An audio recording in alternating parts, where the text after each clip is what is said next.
बिस्मिल्लाहिर्रहमानिर्रहीम। अस्सलाम वालेकुम जी। मेरा नाम मोहम्मद ज़ीशान बशीर है। मैं आपको अपने सोशल मीडिया प्लेटफॉर्म पर खुशामदीद कहता हूँ।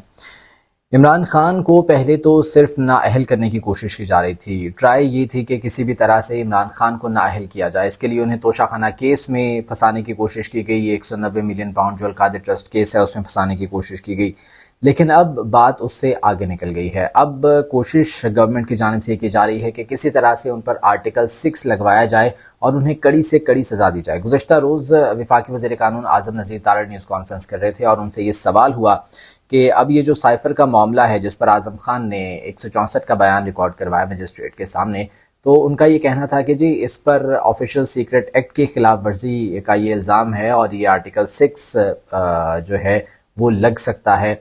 मिलिट्री कोर्ट में अगर इसकी कार्रवाई होती है तो 14 साल कैद की सज़ा हो सकती है। इससे आगे भी बात जा सकती है, यानी कि उनका कहने का ये मतलब था कि सज़ाए मौत तक जो है वो बात जा सकती है। तो अब प्लान ये है कि किसी तरह से इमरान खान पर आर्टिकल 6 लगवाया जाए और उन्हें और कुछ नहीं तो कम अज़ कम जो है वो लंबे अरसे के लिए जेल भेजा जा सके।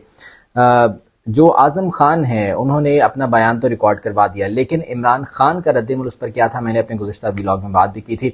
इमरान खान की जानिब से कहा गया था कि आज़म खान बहुत काबिल और ईमानदार आदमी हैं और वो उस वक्त तक इस बात का यकीन नहीं करेंगे जब तक वो खुद उनके मुंह से सुन नहीं लेते कि आज़म खान ने ये तमाम तर बातें की हैं। अब 164 का ये बयान, इस पर वफाकी वज़ीर कानून ये कहते हैं कि इस पर अदालत का फ़ैसला मौजूद है कि जी किसी भी किस्म का कोई प्रेशर नहीं होगा, किसी भी किस्म का कोई धमकी आमेज़ चीज़ नहीं होगी और ये बयान जो है वो रिकॉर्ड किया जाएगा। लेकिन मैंने पहले भी बात की थी कि इस चीज़ की क्या शवाहिद मौजूद हैं कि आज़म खान ने ये बयान बग़ैर किसी दबाव के रिकॉर्ड करवाया है, क्योंकि गुज़श्ता 15-16 महीने तो वो लापता रहे हैं, खामोश थे बल्कि, और 1 महीना वो लापता रहे हैं।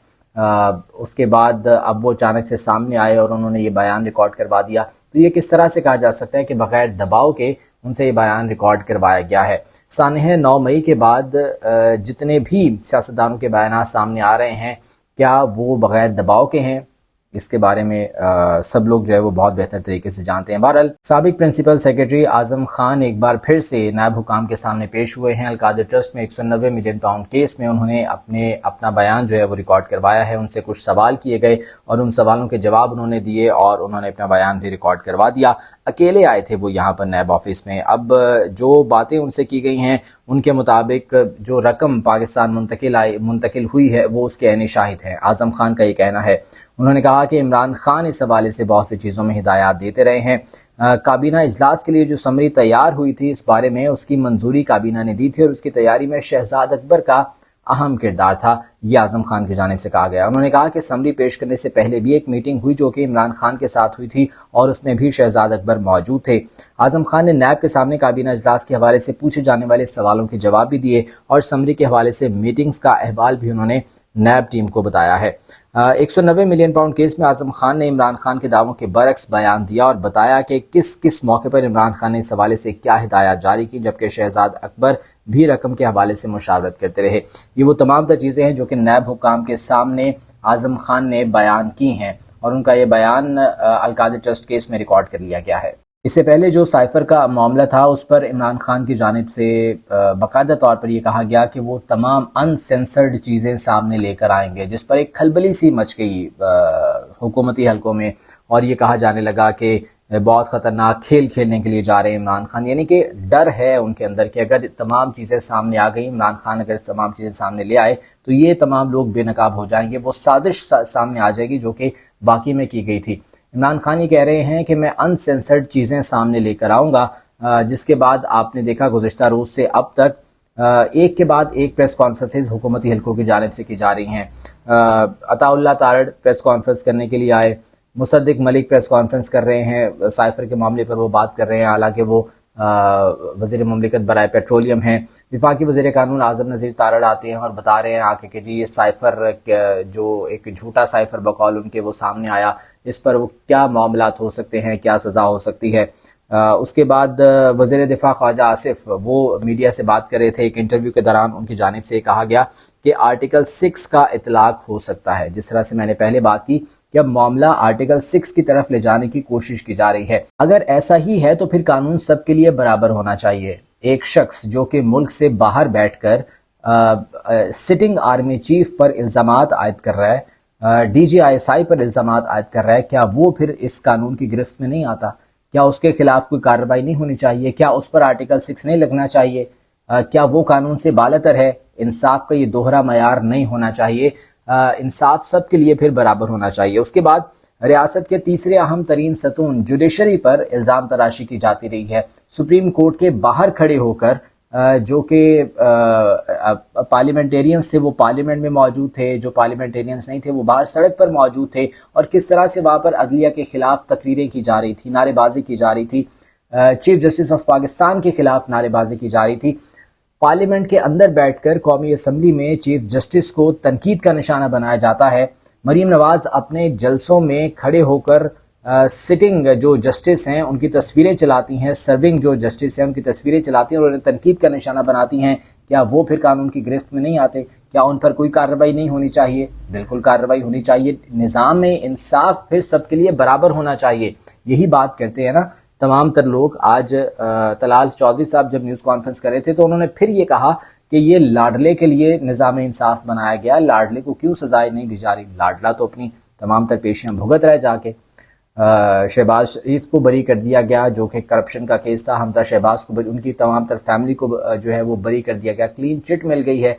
ट्वीट कर रहे हैं शहबाज शरीफ के जी हम हक पर थे, हम कामयाब हो गए हैं। अभी तो चीज़ें सामने नहीं आई थी, लेकिन इमरान खान तो अपनी तमाम तर पेशियाँ भुगत रहे हैं जाके, रोज़ाना वो केसेस में पेश हो रहे हैं वहाँ पर जाके, और तमाम तर जो केसेस हैं वो फेस कर रहे हैं। 25 जुलाई को अब दोबारा तलब किया गया FIA की जानिब से इस साइफर की तहकीकात के लिए, और आज जो स्पेशल प्रोसिक्यूटर हैं उनकी जानिब से ये कहा गया कि जना हाउस मुकदमे की तफ्तीश में चेयरमैन PTI कसूरवार करार पाए हैं, लिहाजा उनकी गिरफ्तारी मतलूब है। जो ज़मानत उन्हें दी गई है उसको कैंसिल किया जाए, हम उन्हें गिरफ्तार करना चाहते हैं। ये स्पेशल प्रोसिक्यूटर की जानिब से आज कहा गया है। JIT के सामने इमरान खान जब पेश हुए थे, जना हाउस हमले के हवाले से उनसे पूछताछ की गई, तमाम तर चीज़ें उनसे जो है वो जानी गई, और अब इस फैसले पर ये पहुंच गई है JIT के इमरान खान कसूरवार पाए गए हैं, और अब उन्हें 25 जुलाई को FIA ने साइफर के मामले में भी तलब किया है। तो गिरफ्तारी की तमाम तर कोशिशें की जा रही हैं। प्लान ये किया जा रहा है किसी तरह से इमरान खान को गिरफ्तार किया जाए, इलेक्शन से बाहर किया जाए, क्योंकि खौफ है। खुद इमरान खान ये कह रहे हैं कि इनके अंदर खौफ है कि इमरान खान कहीं इलेक्शन में ना चला जाए। वज़ीर दाखिला राना सनाउल्लाह ये कहते हैं कि एक पार्टी जो कि एक सियासी जमात जो कि तोड़ फोड़ में जना हाउस पर हमले में मुलव्विस थी, वो मेरा नहीं ख्याल कि वो इलेक्शन में जाएंगे। यानी कि वो इस तरह की बातें अभी से कर रहे हैं और इलेक्शन भी डिले करवाने की बात हो रही है। तो फिर बताएंगे किस तरह से ये साफ और शफाफ election, free and fair election कैसे हम एक्सपेक्ट कर सकते हैं कि ये होंगे और तमाम तर लोगों को जो है वो बराबर मौका मिलेगा। दूसरी जानिब एक अहम पेशरफ्त ये हुई है मिलिट्री ट्रायल के हवाले से, सिविलियंस के ट्रायल के हवाले से मिलिट्री कोर्ट में जो सुप्रीम कोर्ट में समाअत हो रही है। 6 रुकनी बेंच ने यह समाअत की है और उसमें कई अहम रिमार्क्स सामने आए हैं, जिसमें कहा गया कि मिलिट्री ट्रायल शुरू होने से कबल अदालत को आगाह किया जाए। ये चीफ जस्टिस की जानिब से रिमार्क्स दिए गए दौरान समाअत। ये उसका मतन मेरे सामने इस वक्त मौजूद है, उस समाअत का मैं वो आपके सामने रख देता हूँ। दौरान समाअत अटॉर्नी जनरल मंसूर उस्मान अवान ने दलाल देते हुए कहा कि पिछली समाअत पर 9 मई की मनसूबाबंदी से किए गए हमलों की तफसीलात सामने रखी थी। तस्वीरी शवाहिद से साबित है कि हमले में मुलविस तमाम अफराद के चेहरे वाजे थे। इस बाकी के बाद सिर्फ 102 अफराद को मोहतात तरीके से गिरफ्तार किया गया। दोबारा कहना चाहता हूँ कि जो 9 मई को हुआ ऐसा तारीख में कभी नहीं हुआ और इसकी इजाज़त मुस्तकबिल में भी नहीं दी जा सकती। इस दौरान जस्टिस मज़ाहिर नकवी ने इस्तफसार किया कि किस तरीक़ाकार के तहत लोगों को फौजी तहवील में लिया गया है। इस पर अटॉर्नी जनरल ने कहा कि आर्मी एक्ट के सेक्शन में सिविल जराइम की बात वाज़ेह है। अगर कोई सिविल जुर्म सिविलियन करे तो ट्रायल आर्मी एक्ट के तहत नहीं हो सकता। चीफ जस्टिस ने कहा कि आर्मी एक्ट का सेक्शन 2 पढ़ें जिसमें सिविलियंस के ट्रायल की बात है। इस पर अटॉर्नी जनरल ने कहा कि आर्मी एक्ट सेक्शन 2 के मुताबिक कोई सिविलियन दिफाई काम में रखना डाले तो इस कानून के निर्गे में आता है। आर्मी एक्ट के मुताबिक अगर कोई सिविलियन अफवाज का डिसिप्लिन खराब करे तो वो भी कानून के दायरे में आता है। जस्टिस उमर अता बंदियाल ने इस्तफसार किया कि अफवाज का डिसिप्लिन कैसे खराब हुआ। फौजी अफसर के काम में रखना डालना और डिसिप्लिन खराब करना कानून में दर्ज है या अखज़ किया गया है। अटॉर्नी जनरल ने कहा कि यह आर्मी एक्ट में दर्ज है। इस पर जस्टिस याहिया अफरीदी ने पूछा, क्या आप ये कह रहे हैं कि आर्मी एक्ट बुनियादी इंसानी हुकूक के दायरे से खारिज है? अटॉर्नी जनरल ने कहा, जी, आर्मी एक्ट पर बुनियादी इंसानी हुकूक का इतलाक नहीं होता। ये अटॉर्नी जनरल की जानिब से अदालत में दलाल के दौरान कहा गया। کہ آرمی ایکٹ پر بنیادی انسانی حقوق کا اطلاق نہیں ہوتا، وہ انسانی حقوق کے دائرے میں نہیں آتے۔ جسٹس یحییٰ آفریدی نے پھر یہ سوال کیا کہ فوجی ہو یا سویلین، کیا آرمی ایکٹ کے تحت ٹرائل میں آنے والے بنیادی انسانی حقوق سے خارج ہوں گے؟ جسٹس منیب اختر نے سوال کیا کسی آرمی افسر کو زخمی کرنا اس کو اپنی ذمہ داری ادا کرنے سے روکنے کے مترادف ہوگا؟ بنیادی انسانی حقوق کے بغیر تمام جرائم پر کورٹ مارشل کی سزا لگتی ہے۔ ایک طرف درج ہے کہ ریاست انسانی حقوق سے ماورا کوئی قانون نہیں بنا سکتی، دوسری طرف آپ کہتے ہیں کہ اس مخصوص قانون میں تو انسانی حقوق کا اطلاق ہی نہیں ہوتا۔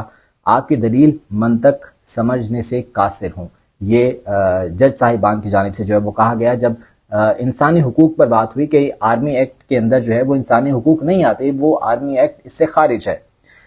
دوران سماعت چیف جسٹس آف پاکستان نے ریمارکس یہ کہ عدلیہ کی آزادی انصاف کی بنیاد ہے، ملٹری ایکٹ کے تحت پروسیکیوشن کیس کا فیصلہ کرے گی، اپیل بھی سنیں گے، فوجی عدالت کے فیصلے کے خلاف کسی آزادانہ فورم پر اپیل کا حق بنیادی حقوق کی ضمانت ہے۔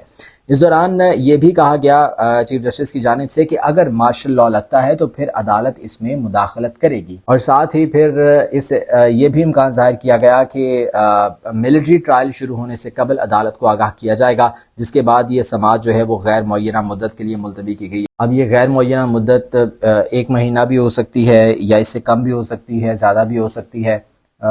جو نئے نامزد چیف جسٹس ہیں قاضی فائز عیسیٰ، ان کے آنے کے بعد بھی یہ سماعت جو ہے وہ دوبارہ ہو سکتی ہے۔ تو اب دیکھنا یہ ہے کہ اس پر معاملات کس طرح سے جو ہے وہ سامنے آتے ہیں، لیکن بہرحال جس طرح سے میں نے پہلے ذکر کیا کہ اب کوشش ان کی یہ ہے کہ کسی بھی طریقے سے عمران خان کو گھیر کر آرٹیکل 6 کی طرف لے جایا جائے تاکہ انہیں ایک لمبے عرصے کے لیے جیل میں ڈالا جا سکے اور پھر یہ الیکشن کروائیں عمران خان کو باہر کر کے، مائنس عمران خان کر کے، اور آپس کی جو یہ تمام جماعتیں ہیں یہ پھر ایک دوسرے کے خلاف الیکشن لڑیں گی اور پھر اسی طرح سے دوبارہ سے اتحاد بنا کر حکومت میں آ جائیں گی، ایک قومی حکومت بن جائے گی۔ تو یہ تمام تر معاملات آگے چل کر جو نظر آ رہا ہے یہ ہونے والے ہیں۔ اپنی رائے کا اظہار کیجیے گا کمنٹس میں۔ مجھے اجازت دیجیے بنانے کے بعد۔